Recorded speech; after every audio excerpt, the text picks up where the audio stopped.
एक अंधी और बहरी लड़की जिसकी माँ कुछ दिन पहले मर चुकी थी और वो बेचारी लड़की फंगस लगी ब्रेड खाकर जी रही थी। कोई भी रिश्तेदार ना होने की वजह से उसका कलीग उसका अंतिम संस्कार करता है और उसके घर गहने ढूंढने जाता है क्योंकि उसने उससे कर्ज लिया था।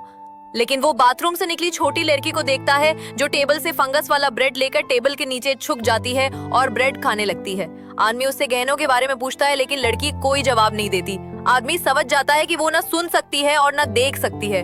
आदमी उसके बाप को फोन करता है लेकिन उसका बाप फोन को काट देता है और आदमी गुस्से में सिगरेट जलाता है, जिसे सुनकर लड़की उसे अपनी माँ समझती है और जमीन पर थपथपाती है। आदमी भी जमीन पर थपथपाता है और लड़की महसूस करके उसके गले लग जाती है, लेकिन जैसे ही उसके चेहरे को छूती है तो डर के मारे रोने लगती है। तभी उस घर की मकान मालकिन आती है। वो आदमी को उसका बाप समझती है। बातों बातों में मकान मालकिन उसे बताती है कि 70,000 डिपॉजिट देकर इतना अच्छा घर मिला था उसकी माँ को। आदमी मकान मालकिन को बताता है कि उसकी माँ मर चुकी है और इसलिए वो ये घर छोड़ रहे हैं और उसका बाप होने की एक्टिंग करता है ताकि उसे डिपॉजिट मिल सके।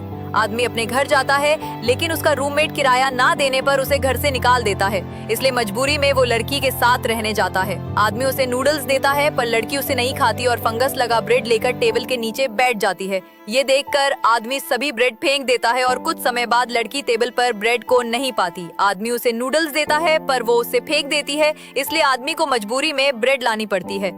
लड़की ब्रेड को टेबल पर पाती है पर उन्हें छोड़कर अब वो आदमी के साथ नूडल्स खाती है और बाथरूम में जाकर साबुन से खेलते हुए जमीन पर लेट जाती है। ये देखकर आदमी खुश होता है। अब आदमी उसे डिसेबल बच्चों के स्कूल में ले जाता है पर प्रिंसिपल बोलती है कि इस लड़की को ना दिखता है ना सुनाई देता है, इसलिए इसे स्पेशल स्कूल में पढ़ाना पड़ेगा। इसलिए आदमी अल्फाबेट लाकर उन्हें छूकर लड़की को हाथ पर वर्ड ड्रॉ करना सिखाता है। आदमी उसे डैड ड्रॉ करना सिखाता है।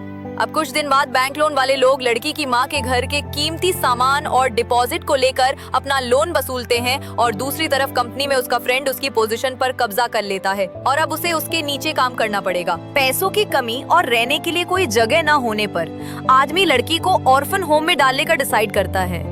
आदमी लड़की को ऑर्फन होम की सीट पर बिठा देता है और चुपचाप उसे छोड़कर निकल जाता है। कुछ देर में लड़की उसे महसूस नहीं करती और दीवार को पकड़ पकड़ कर उसे ढूंढती है और जोर जोर से रोने लगती है। आदमी भी उससे ज्यादा देर दूर नहीं रह पाया और आकर उसे गले लगा लिया और तब लड़की ने पहली बार उसके हाथ पर डैड लिखा और अब आदमी ये देखकर रोने लगा।